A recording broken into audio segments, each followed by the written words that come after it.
Love is the first and most essential bond, but it's also the invisible thread, woven with time, attention, and tenderness through consistent nurturing relationships. Princess Catherine stuns the world with her first ever official state address.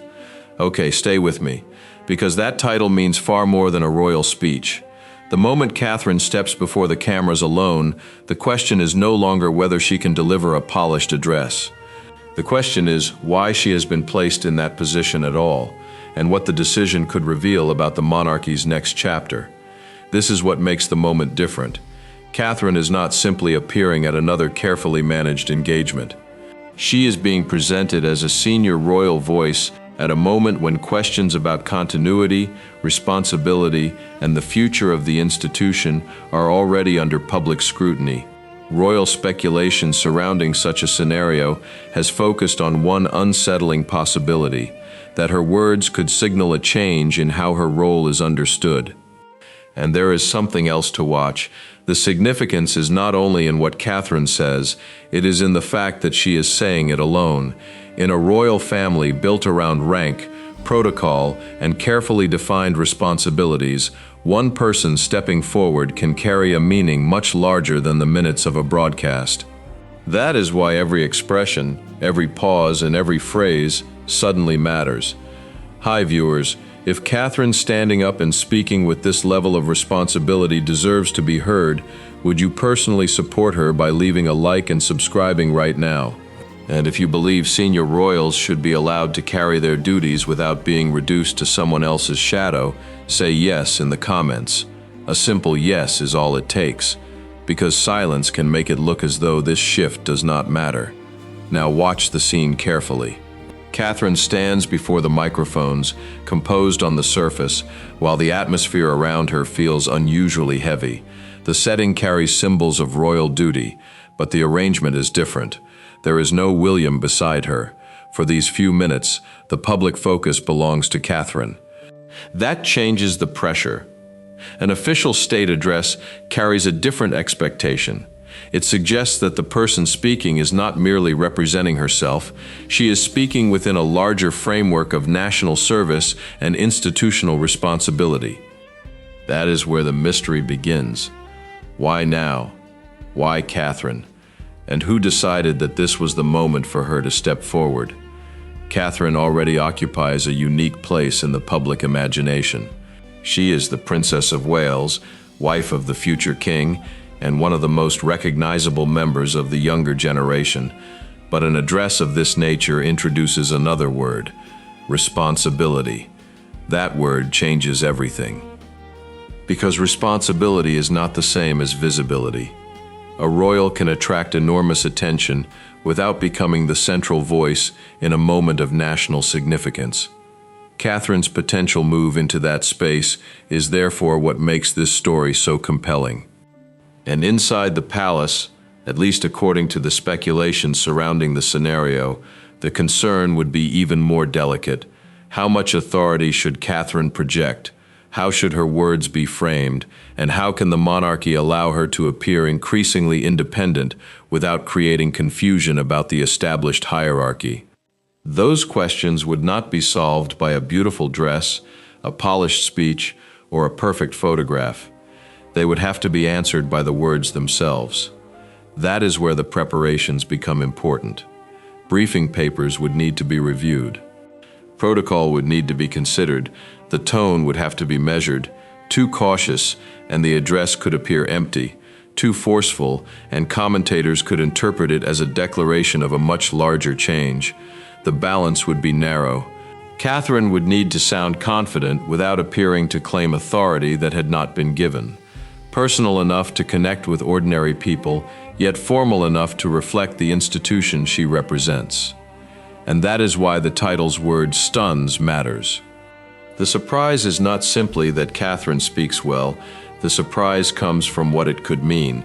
Because if the monarchy has decided that Catherine can stand alone before the nation and carry a message about continuity and duty, then the public is being shown something it may not have been shown so openly before. A possible future. Not a change of the crown, but a clearer picture of how Catherine might function as the next generation takes on more responsibility. And William cannot be separated from that question. He is the future king, Catherine is his wife and one of the most important figures surrounding the next phase of the monarchy. If she receives greater responsibility, it inevitably raises questions about how their partnership will function in public life. Would she remain primarily the supportive figure beside him? Or could she increasingly become a senior figure whose own presence carries independent weight? Then Catherine looks toward the cameras. The moment is still. And when she begins, the audience is not merely listening for a speech, they are listening for a clue. A single phrase could reassure them that this is simply another important royal duty. Another could suggest that something deeper is changing. That is why the wording matters so much. The story cannot end with the address itself, because the real mystery is not what Catherine is about to say. It is what happened before anyone outside the palace knew she would be saying it. Somewhere behind the polished photographs and official preparations is the question that could change how this entire moment is understood. Who first decided that Catherine was ready to stand alone, and what did they see in her that made them take that risk? If you think Catherine's voice deserves to be judged by what she actually delivers rather than by old assumptions about where she belongs, stay with this story and subscribe now, because the next part takes us straight into the decision that may have put her behind those microphones in the first place, and it gets far more interesting from there. The first clue was not in the speech itself, it was in the moment that came before it, when attention inside the royal machine began moving toward Catherine with unusual urgency. For weeks, public attention had been trained on the familiar image of the Princess of Wales, carrying out carefully selected engagements, meeting communities, supporting charities, and appearing beside William at major occasions. Nothing about that pattern seemed revolutionary. Then the questions changed. How much responsibility should the younger generation carry now? How visible should that responsibility become? And could Catherine be trusted to represent continuity without making the monarchy appear to be rushing its future? Those questions sit at the heart of the speculation surrounding this extraordinary scenario.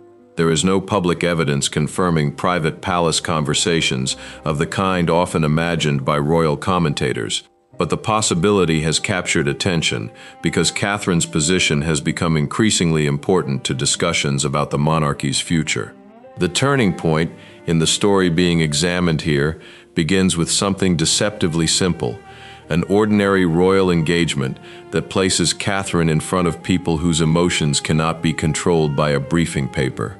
The room is formal, but the atmosphere is not. Families are present. Some have experienced loss, others have spent years carrying responsibilities that rarely attract headlines. Catherine moves through the gathering with the practiced calm expected of a senior royal, offering greetings, listening, and allowing the event to unfold. Then the mood changes. A conversation becomes more personal. A member of the public struggles to speak about something painful. Catherine does not immediately move on. She stays. That detail matters. Royal engagements are built around schedules. There are arrivals, photographs, introductions, conversations, and departures. Every minute can be planned, but grief does not follow a timetable, and neither does human emotion. Catherine's response, as portrayed in the scenario, is to slow down. Instead of searching for the quickest reassuring phrase, she gives the conversation room. The cameras may still be present, but the moment stops feeling like a performance. Her attention remains on the person in front of her.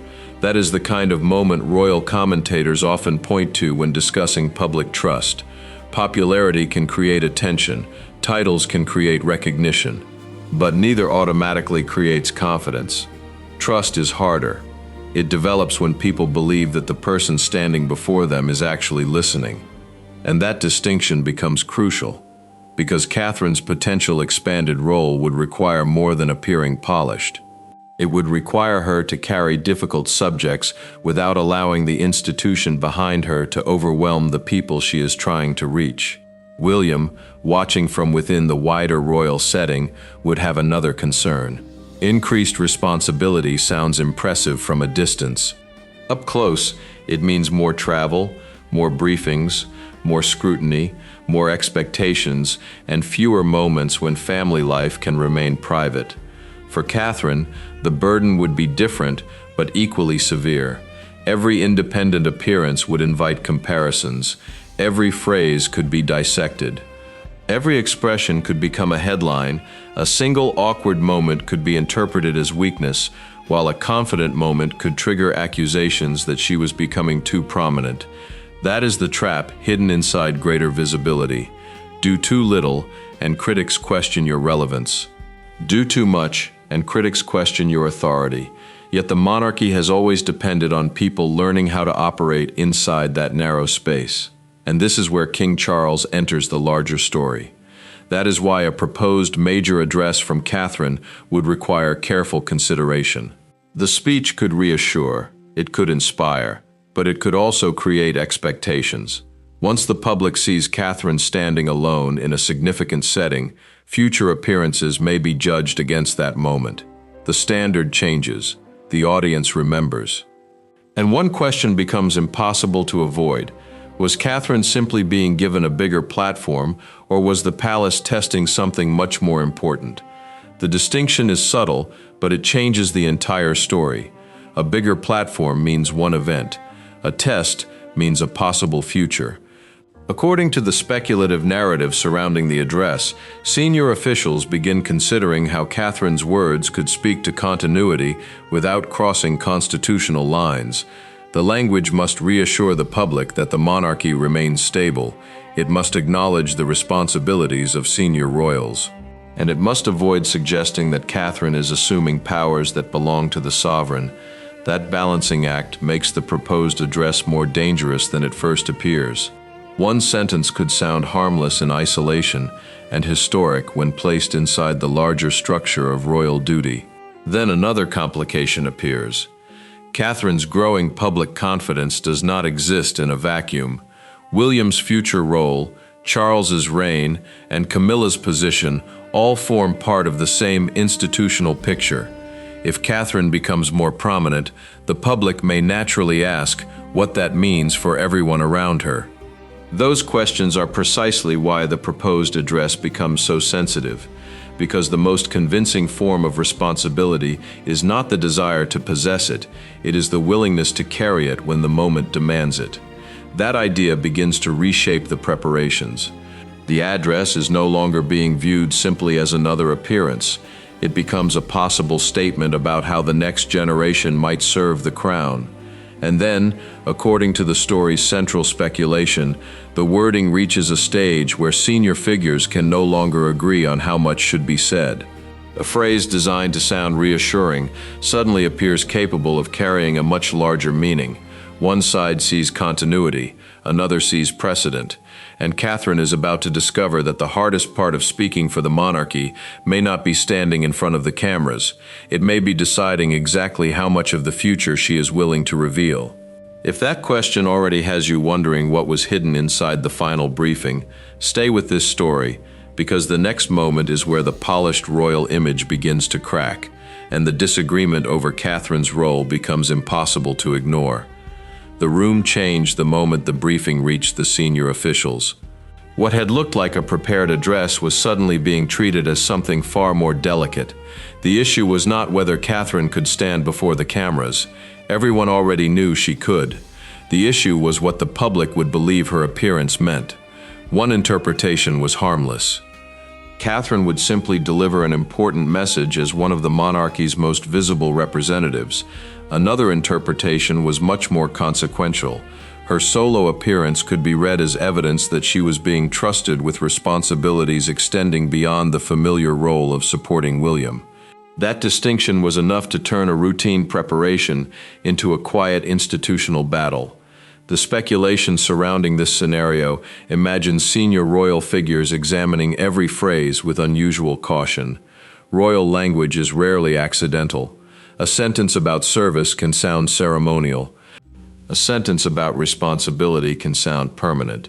A sentence about continuity can quietly invite questions about succession, authority, and the future, and one phrase was beginning to attract attention. The wording suggested that Catherine was not merely supporting the institution, but accepting responsibility within it.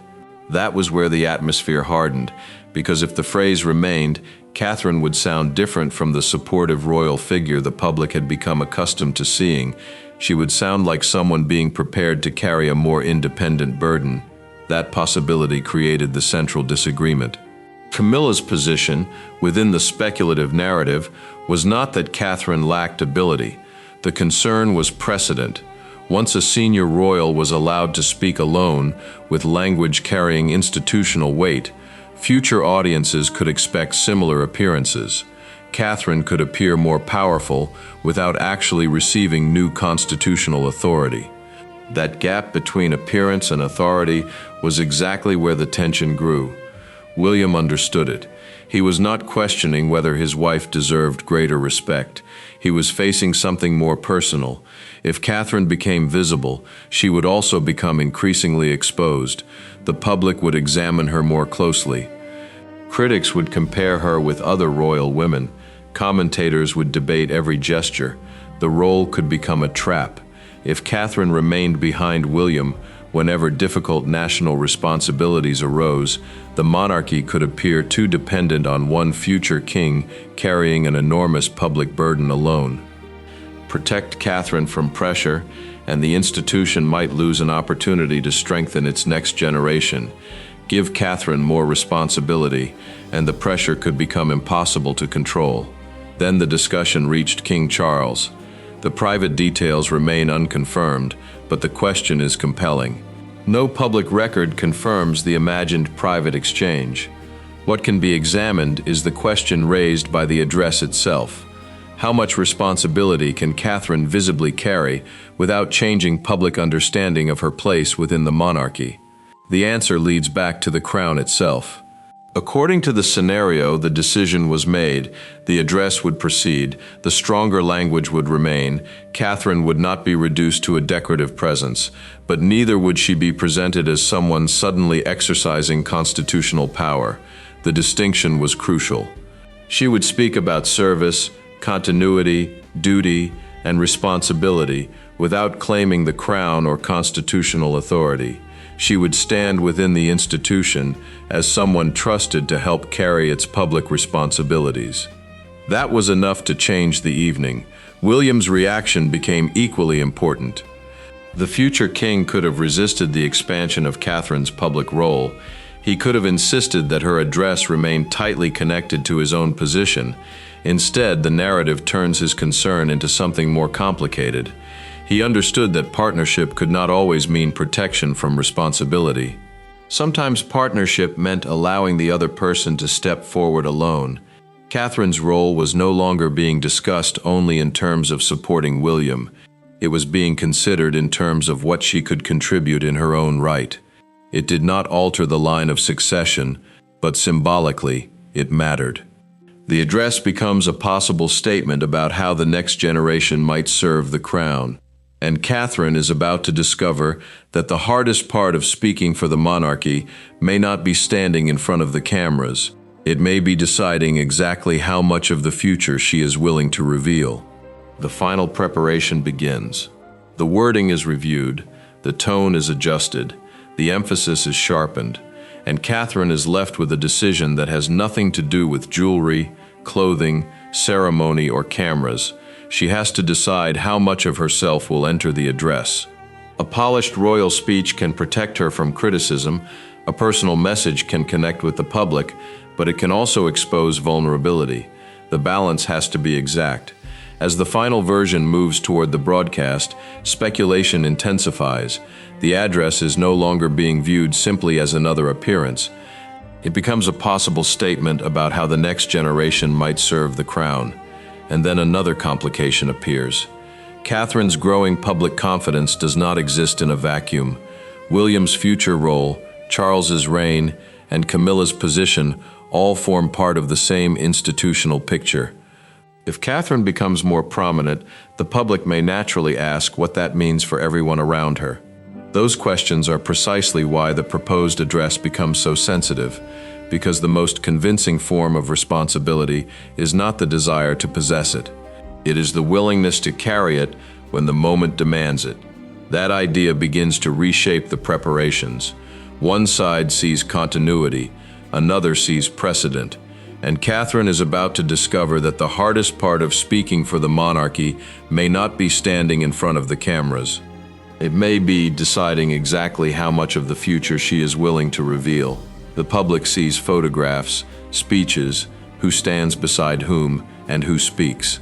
That is why Catherine behind those microphones could become more powerful than the speech itself. Then came the final preparation. The wording was reviewed.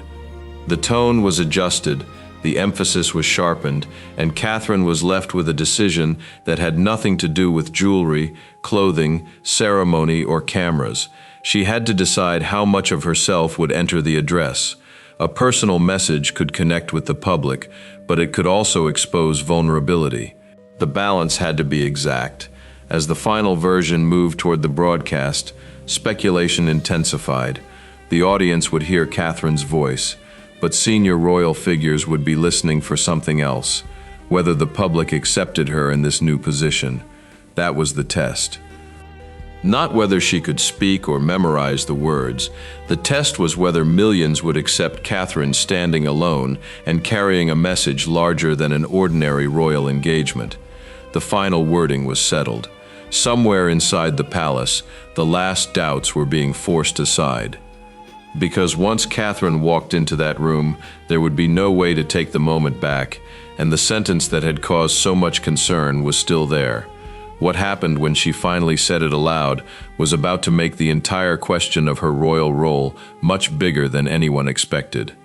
If the decision had already created tension behind closed doors, the next moment would expose its consequences in front of the entire world, and anyone who thinks the address was simply another royal appearance has not yet seen what happened when Catherine finally began to speak. The cameras were already rolling when Catherine stepped into position. For a moment, nothing happened. Then she looked directly ahead. The room seemed to become smaller around her. Every movement had been measured, every detail prepared, but preparation could not remove the pressure of what was happening. Catherine was standing alone, and millions of viewers were about to judge not only her words, but the meaning of her presence. This was the moment the entire controversy had been building toward. Princess Catherine was delivering an unprecedented, official state-style address, and the significance went beyond the speech itself. The public was seeing a senior member of the royal family occupy a space normally associated with the most senior constitutional figures. That was why the opening seconds mattered so much. There was no William beside her to absorb the attention, no familiar royal figure standing just behind her to soften the symbolism. For those watching, Catherine had become the focus, and that was precisely what made the moment so powerful. She began carefully. The first words centered on duty and service. Nothing sounded reckless. Nothing suggested that she was claiming authority beyond her position. Yet the tone carried something different from the usual carefully contained royal appearance. There was confidence, there was seriousness, and beneath both was a quiet acknowledgement that responsibility was not something to be celebrated simply because it brought greater visibility. It was something to be carried. That distinction began to change the atmosphere. The audience was no longer watching a princess perform a ceremonial obligation. They were watching a woman speak about the weight attached to public service. The address moved toward continuity. That word mattered. Continuity is one of the monarchy's most important ideas because the institution depends on the public believing that change can happen without everything becoming uncertain. Catherine's presence fitted naturally into that conversation. She represented the younger generation, but she was also connected directly to the future king. Her position allowed the address to carry two meanings at once. It could reassure people about the present while quietly drawing attention toward the future. That was where the speech became more intriguing, because Catherine did not need to announce a dramatic constitutional change. She did not need to declare that her role had been transformed. The symbolism was already visible. She was standing there, alone, speaking, and being listened to.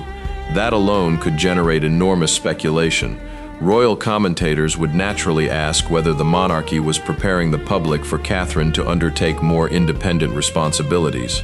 Others could argue that the appearance should be understood more narrowly as an important but still conventional royal duty. Both interpretations could exist at the same time, and that uncertainty was exactly what made the moment so difficult to ignore. Then Catherine reached the subject of responsibility. Her words became more deliberate. The address emphasized that public duty was not about status, it was about service. That message gave the speech an emotional center. Catherine was not presenting herself as someone demanding recognition. She was presenting responsibility as something that required sacrifice. That was a crucial distinction because public admiration can quickly become dangerous for a royal family. Popularity creates expectations. Expectations create pressure. Pressure can eventually reshape how people understand a royal's role. William would have understood that immediately. His wife was gaining attention, but attention was not the same thing as protection. Every successful appearance could create another demand. Every powerful speech could create another expectation. Every moment of public confidence could make the next appearance even more important. And yet Catherine continued. The address moved toward family and national resilience. The tone became warmer. For a brief moment, the institutional language gave way to something more human. The audience was reminded that royal duty exists in the middle of ordinary people's lives. Families experience uncertainty. Communities face loss. People continue working, caring, rebuilding, and moving forward without knowing what tomorrow will bring. Catherine's role in that moment was not to pretend she could solve those problems, it was to acknowledge them. That is what gave the address emotional weight. The speech was not about Catherine becoming more important, it was about whether she could use the visibility already attached to her position to make people feel seen. And then came the phrase everyone had been waiting for, responsibility. Catherine connected responsibility with service and continuity. The wording was careful, but the symbolism was impossible to miss. She was not simply supporting another royal. She was acknowledging that senior members of the monarchy carry obligations in their own right. That was the sentence that could change how the entire appearance was remembered. Because once Catherine publicly accepted that language, the audience could interpret her role differently. Not as a replacement for William, not as a rival to anyone, but as an increasingly independent figure within the future structure of the monarchy. That distinction mattered. It kept the address within the boundaries of royal service, while still allowing the public to see a different version of Catherine. For the first time in the story, the private questions surrounding her role were being answered in public without anyone explicitly announcing that they were being answered. Then Catherine reached the closing portion of the address. Her voice remained controlled. There was no theatrical gesture, no dramatic declaration, no attempt to manufacture history. And perhaps that was precisely why the moment felt so significant. The speech ended. For a second, the room remained still. Then the reaction began. Viewers started discussing the address almost immediately. What had Catherine meant? Why had she been chosen? Was this simply a major royal engagement, or was it a glimpse of something the palace intended to build over time? The questions multiplied because the speech had not provided one simple answer. It had provided clues. That was enough. Inside the royal household, the consequences would now be different. The address had moved from preparation to reality. There was no longer a question about whether Catherine could deliver it. She had done so. The question had become what the monarchy would do with the reaction. That was far more difficult, because public attention can be invited, but it cannot be controlled. Once viewers begin interpreting a royal appearance, the palace can no longer decide exactly what the moment means to everyone watching. Some would see confidence, some would see preparation. Some would see a future queen becoming increasingly visible. Others would see nothing more than a carefully planned royal engagement. But one conclusion was becoming difficult to escape. Catherine had stepped into the spotlight alone, and the public had stayed with her. That mattered. Because the entire premise of the address had depended on trust, not institutional trust alone, personal trust. Could people listen to Catherine without William standing beside her? Could she speak about duty without appearing distant? Could she accept greater responsibility without appearing to chase greater power? The reaction would determine how successful the experiment had really been, and then came the detail that changed the mood again. The address was over, but the story was not. The cameras stopped recording. The official moment ended. Yet Catherine's words had already begun moving beyond the room. Commentators were dissecting them. Viewers were replaying them. Royal watchers were examining the significance of her appearance. And suddenly, the most important question was no longer why Catherine had been given the address. It was what the monarchy intended to do after the world had seen her deliver it. Because if this had truly been a test, then the test had produced an answer. Catherine could stand alone. She could speak with authority without claiming the crown. She could represent continuity without pretending that succession had already arrived. And she could carry responsibility without making the moment about herself. But that success created a new problem. If the public accepted Catherine in this role, could the monarchy simply return her to the background afterward? That was the question waiting behind the applause, and it was about to become even more important when the reaction reached the royal household itself. If this moment made you believe Catherine's role deserves to be judged by what she actually contributes rather than by assumptions about where she should stand, stay with this story and subscribe, because the next part reveals what the address may have meant after the cameras were gone, and that is where the real surprise begins. The cameras were gone, but the consequences were only beginning. Catherine had finished the address. The room had fallen quiet. Yet outside that carefully controlled setting, the meaning of what had just happened was already being debated. The central question was no longer whether Catherine could command an audience. She had. The question was what the monarchy had revealed by allowing her to do it.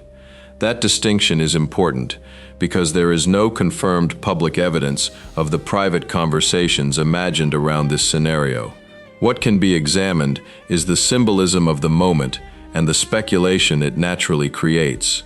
A senior royal standing alone, speaking about duty and continuity, can generate questions about how that person's responsibilities may evolve, and Catherine's appearance created exactly that kind of question.